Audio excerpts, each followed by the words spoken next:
Hello, everyone. Welcome back to the Echelons Hub YouTube channel. I'm joined today by Gabriel Silva. Gabriel, how are you? Everything fine. Everything fine. How about you? I'm doing good. Thanks.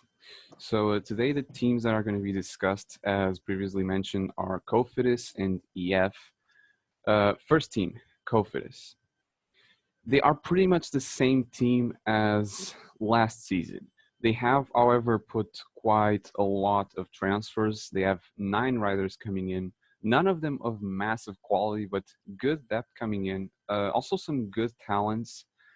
First of all, looking at the transfers, obviously we're a little bit biased in here because there's a Portuguese name, but if we don't count André Carvalho yet, which of the other names looks the brightest for this season? I mean, they have not a very shiny rider coming in, but they have some consistent guys like Simon Gasker. He's a pretty consistent climber, I think. He helped a lot Dumoulin in his Sunweb days. And I think, although he's not a very young rider, of course, he has some capabilities in the mountain stages. He can maybe net some stage wins. I don't know. Ruben Fernandez, he looked pretty good last year with Euskadi. So I expect him to maintain a good level, but I mean, he is not one of the brightest climbers in the world, of course, but yeah, but he can be pretty consistent and deliver some good results. And I would talk about Drucker. I think he came to the team mainly to help Viviani. I'm not sure about this. It's likely. I would have a similar opinion. About Gasker and Fernandez, completely right. I think they are consistent riders, and Gasker actually had a really good season last year. I thought he was somewhat done for it after 2019. I thought it was a really bad year. But he finished third in the Tour Down Under. I think he had some other results, but this one especially, he showed that he still has the legs to be at the top level.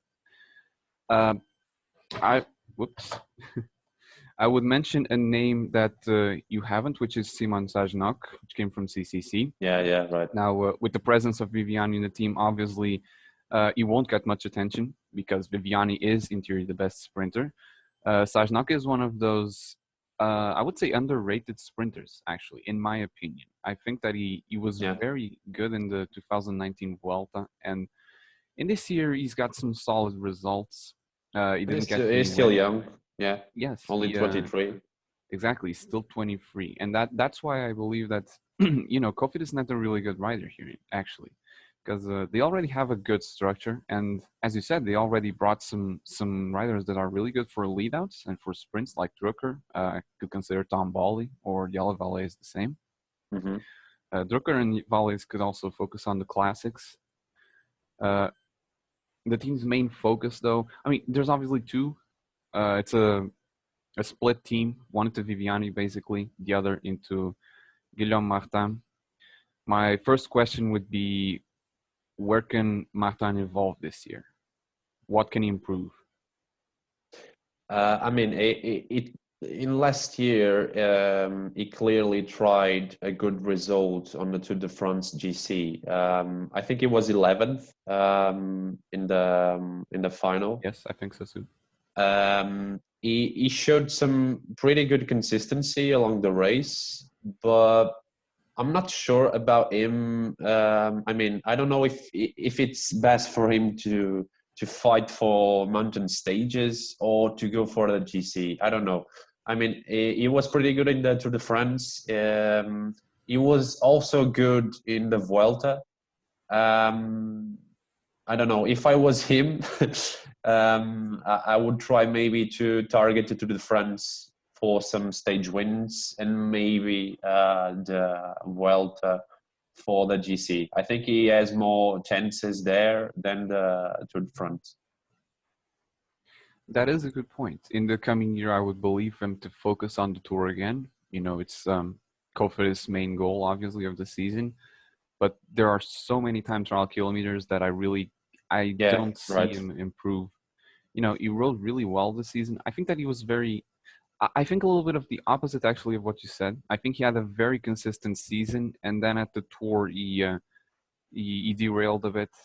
Maybe maybe as a consequence of working hard to get results previously, he did finish third in the Dauphiné. So I always, I always said, he finished third in Dauphiné. So even if he flops a little bit at the tour, he's got some really good results already in the bag. I think that from the second week on, he was just fatigued. He had reached his peak at the first week. He almost got that stage win in North-Sierre-Merlet, I think. I mean, it was. I just let me add something. Yes. In the Worlds, I think he did a pretty good job for Alaphilippe. Mm-hmm. Yeah, and I think he finished somewhere the top 20. So he can be. I see him. I see some potential in him for one-day races too. Mm-hmm. This is not maybe a popular opinion, but I think he has some potential there too. I And agree. maybe he's not exploring that properly, I think. I do agree with that. I think races like Liège, especially the Italian autumn classics like Lombardia, would suit him really well. He's very similar to George Bennett. He's a climber. He can't sprint, but he is quite sharp though. He's good at that kind of races. I think this season he tried to focus more on specific goals, but he ended up not doing so. And my opinion would be really that he needs to prepare throughout the season for a specific goal or two. He can't target every race like it's the last of his career, like he did in the Vuelta. He was just in the breakaway almost every single day, even in stages where he wasn't. They weren't suited for him. That's the point. Yeah. I think because I remember seeing an interview where he said specifically that 2020 he was going to focus more specifically on goals, but I don't think he succeeded. So I would say that 2021 he has to try again. That is where he needs to improve. Yeah, I think. Let me just say something.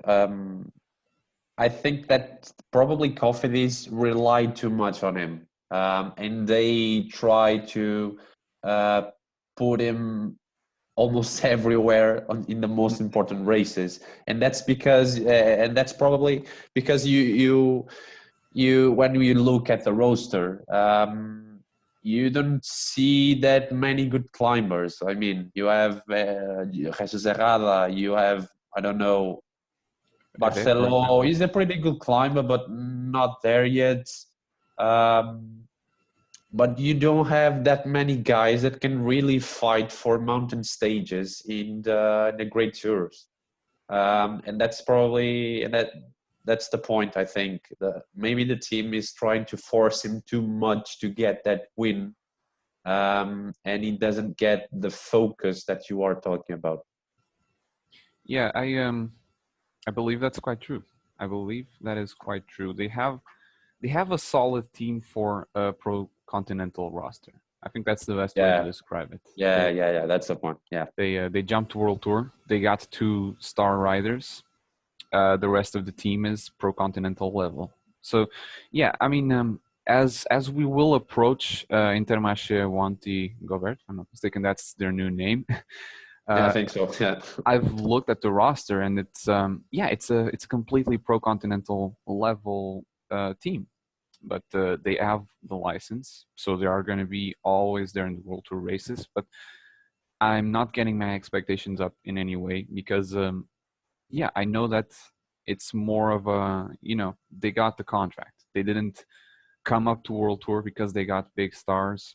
Cofidis is somewhat the same. And I agree that they kind of tried to put Martin in a lot of races. And maybe that's why he didn't thrive at the Tour. Yeah. I mean, they have. I think one of the things that they why they had to push too much from Martin. It was the fact that Viviani Wasn't clearly, performing. yeah, clearly. It was an awful year for him. He didn't deliver at all. And I think 2021 will be a very, very important year for him.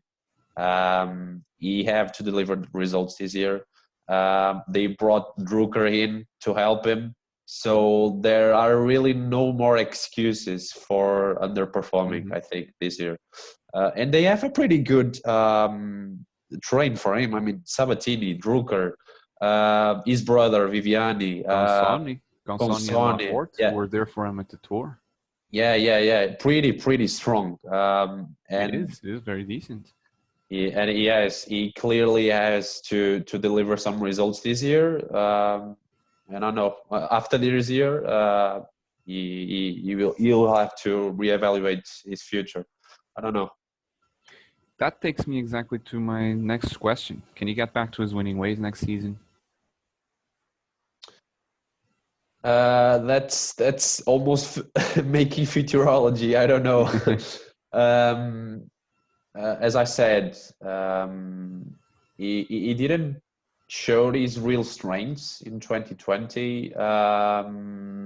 You couldn't almost spot him on the main races. I mean, he was there, but he wasn't really fighting for the win. But again, as I said, with this train, he has everything to be up there and fight for some wins. But it is all depending on his own form, on his own mentality. Yeah, it's a bit of a mystery. I don't know. Mm-hmm. Yeah, I'm gonna go with the same answer pretty much.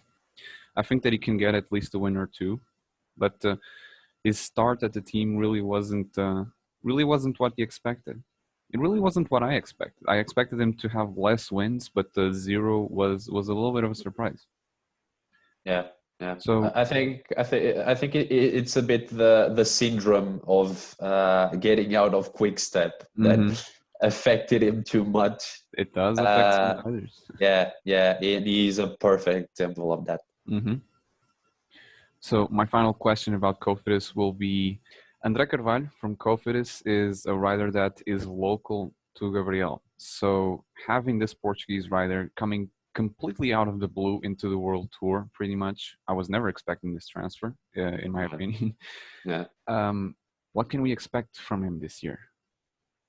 I mean, I can be a bit biased here, but first, I'm of course very proud of his achievement. Coming from Action to a world tour team, it's of course a great achievement.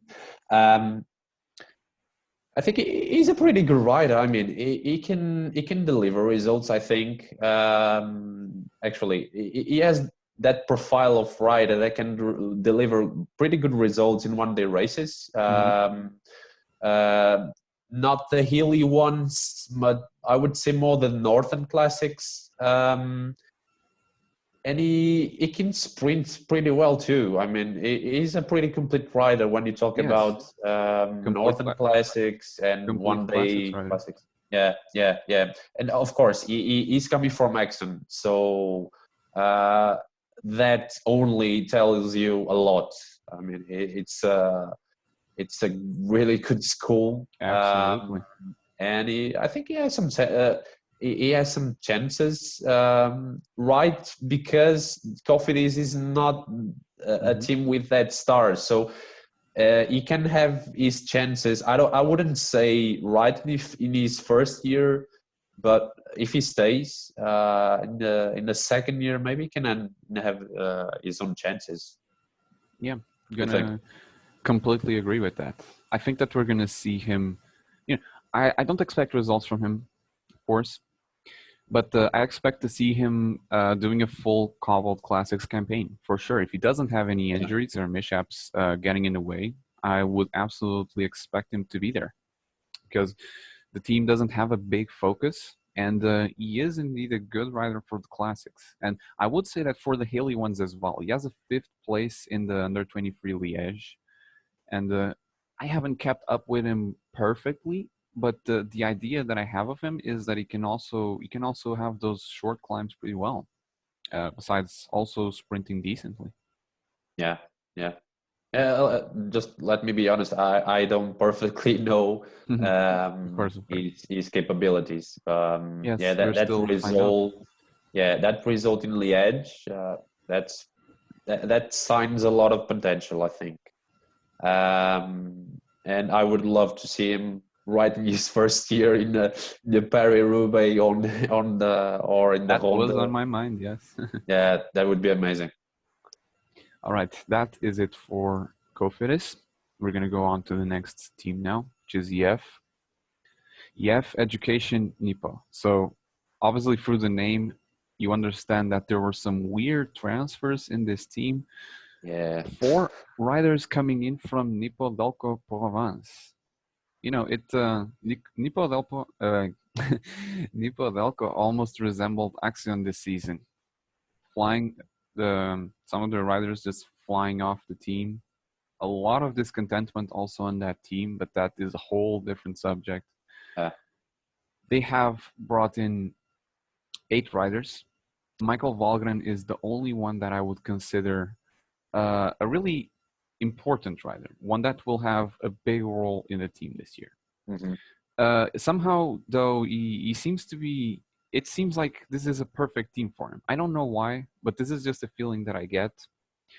He's gonna team up with Alberto Vettiol in the classics, and the subjects for the classics of the last few videos have been really how can they beat Wout van Aert and Mathieu van der Poel at this point? Is it possible that Vettiol and Valgren can pull something off, especially in Flanders, Roubaix, but also in the other cobbled classics? Oh, that's a pretty tough question. um, I think if they want to beat Van Aert and Van der Poel, they have to go on full kamikaze mode, I think. And I think they have the guys for that. Of course, they lost Van Mark, which was one of those guys that I would say that you would go full kamikaze on a Honda, for example. Mm-hmm. But still, they have Bettiol. They have Langveld, which is he is not that young, but he can Very deliver experienced. pretty a lot of experience, and he can be up there. And of course, Valgren. I mean, in NTT, he really didn't show his real capabilities. I think it was a bad year for him. He wasn't at his best level right from the beginning. And I think, and I agree with you. I mean, EF it looks pretty. I think it looks a pretty good fit between EF and him. He can have the freedom to go on Northern Classics, Ely Classics, The stage hunter. Stage Hunter. Yeah, of course. But yeah, I think that question can be applied to almost any team in World Tour. As I said, they have pretty good guys, but they would have to go full kamikaze because Bettiol, he can sprint pretty decently, but against Van Aert and Van der Poel, no Yeah, way. no chance. No chance. Yeah, and the same thing for Valgren. They are good riders, but if they arrive to the finish with a pretty big group, they have no chance. Finishes like the one in Ghent Wevelgem are the ones that come to mind. That perhaps, it really depends on the race scenario. Because going full kamikaze may work, but at the same time, I believe that is pretty much what Van der Poel likes doing. And he anticipates the other teams by attacking early, smashes them. I would say that the only way for someone like Bettiol to really beat the both of them would be in a scenario like Ghent Wevelgem, where you can just take advantage of a little opportunity after all of the cobbled sectors, and from there on go towards the solo win. I think it's hard to see He's Yeah. really good. He's really good. Alongside Nizen, Alaphilippe, even, I would say that those three are the only ones that this year would be capable of keeping up with the cyclocross beasts. My second question comes, the team has a very focused approach in the Grand Tours, stage racers. They have a lot of experienced riders. They have a big Colombian tradition. They've also got an under 23 team coming up, if I'm not mistaken. Rigoberto Urán or Hugh Carty. If both of them are in a Grand Tour, let's say the Giro, I would expect to see them both at the Giro actually. Who would be the leader?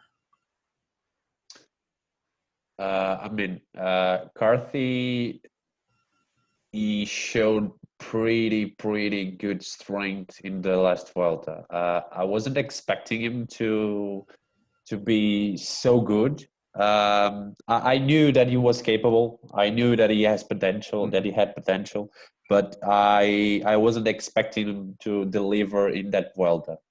And the main thing about him is that he did pretty well in the individual time trial. He was very good there. He was, and and I think that if you compare the year of Carthy and Urán, if you compare the 2020 of both of them, Carthy for me is a step above Urán right now. But in the beginning of a Giro, which is a race that Urán knows so well. Exactly. That is where the question lies. Yeah. I wouldn't pick right from the beginning just one. I would just if I was the race the team director, I wouldn't just say Carty worked for Urán and everything. Yeah, I would just say for both of them to be up there, to give the best, and the race would decide which one is the leader.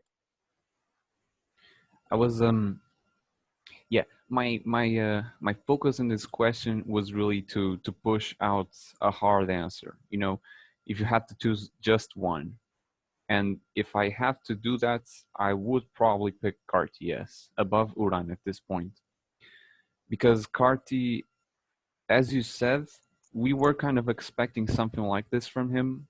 I think he already had the quality. We clearly saw it in the Giro 2019 when he was riding with Carapaz and Nibali in some of the stages. He lacked the consistency. He had some really bad stages, and that completely trashed his overall. I think in this Vuelta, he finally made everything click. I think he's a good rider for 3 weeks. He's very good for steep climbs, despite being a heavy climber, which has always puzzled me a little bit. Yeah, but, very strange. Yeah. But he's also good in long climbs. He's shown in the Vuelta they can pretty much handle all terrains, can time trial really well. And I think Urán has also been in that role of a co-leader plenty of times, and he wouldn't mind helping Carty even if he was really good and feeling his chances. Another rider that is in there that is hard to guess what he can do at Grand Tour levels. I think at 1 week stage races he's already quite proven, but it's Sergio Higuita. Is Higuita a Grand Tour contender in the making? Is it something that he can do this year?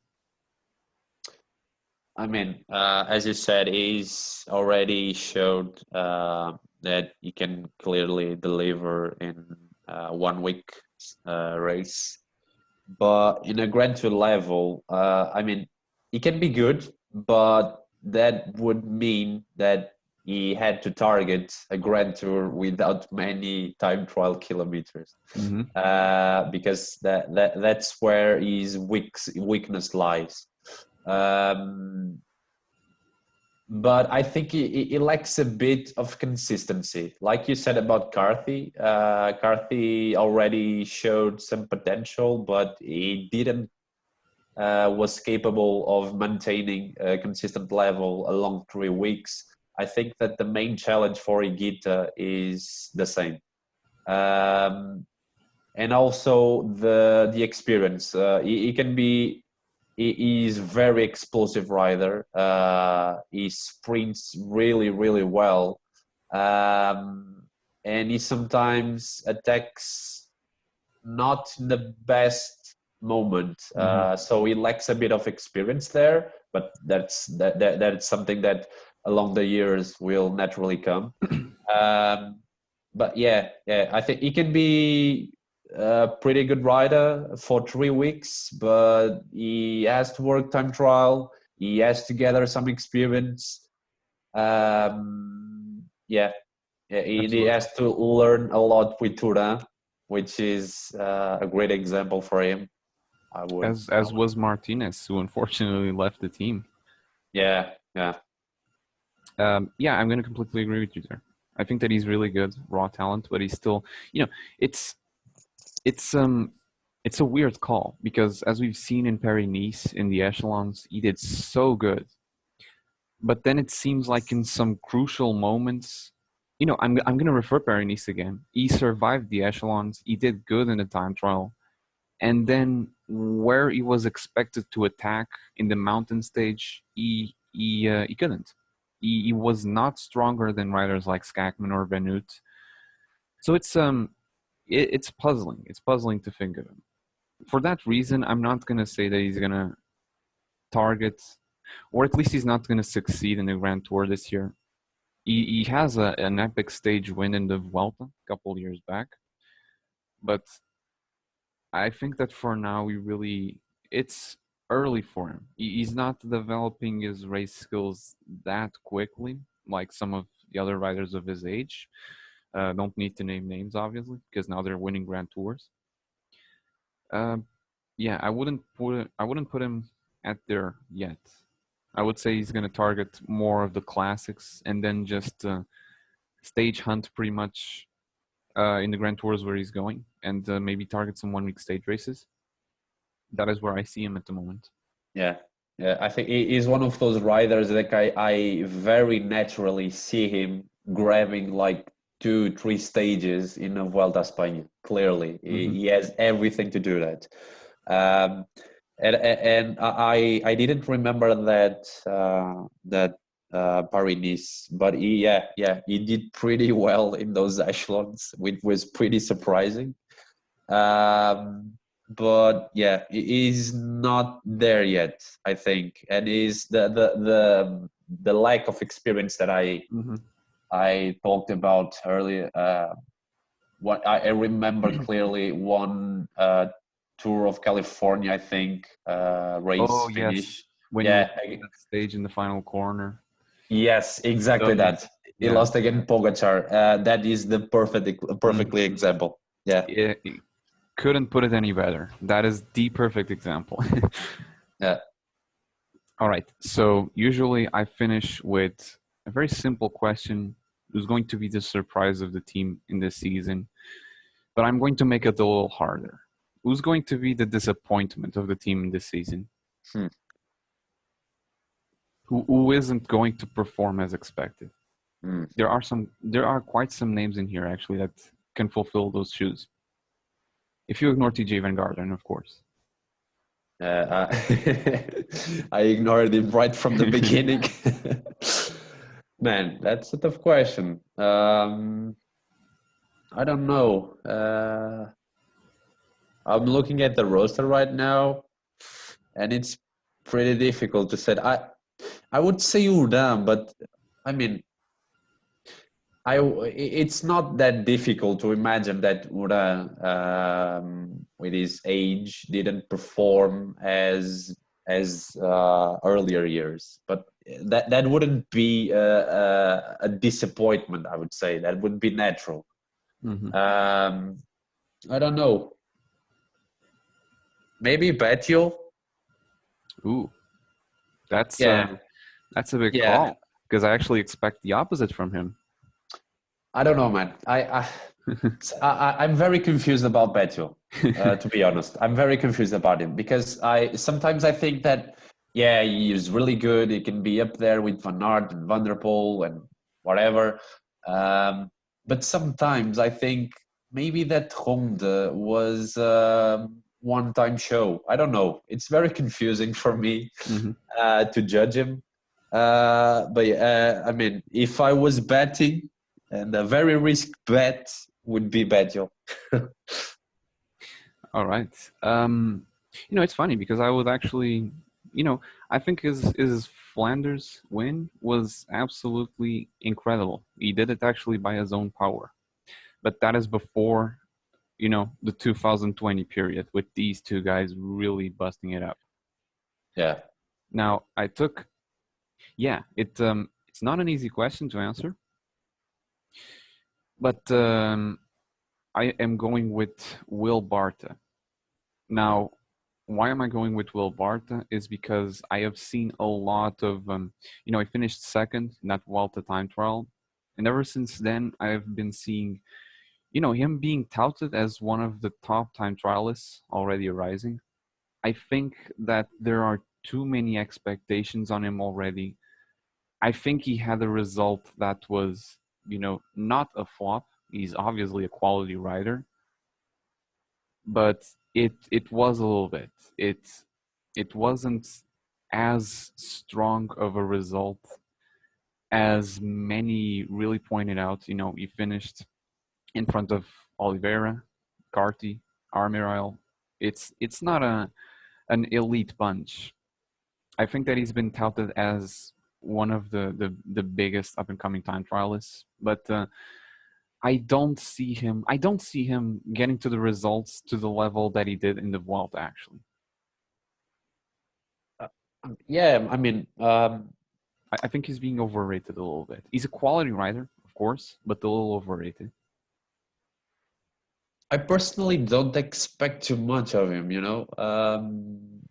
That's my whole opinion about him. Actually, I think he did a pretty good result in that Vuelta, of course. Again, he came from action, so pretty good background. But I don't know. I personally don't expect too much of him. I would personally expect for him to just develop a bit further in the team, but I'm not expecting in 2021 for Barta to just smash ITTs right from the beginning. Yeah, I have the same opinion. Yeah, but I mean, maybe there are some guys out there that think that he is the great promise and he will just deliver results right from the beginning. But I don't expect that. And in that sense, I don't think that he can. For me personally, of course, that he can be a major disappointment because I don't have that expectation on him. Yeah, that is a good point. It's a rough question, as I said. A lot of names in here that could do it, but I was almost going for Oran, but Oran, even after the massive crashes that he's had, he's always managed to come back and surprise. He's very consistent, very experienced. So I just couldn't go with him. And Barta is a very outsider call, but yeah, that is my call for this question. All right, that is the last question that I had for today. Next video is going to be fully on the Koenig, so you can expect a whole lot more discussion, banter. There's just so much to talk about there. Ooh, Gabriel, that will be interesting. Wow. Gabriel, thank you for your presence. Thanks for having me.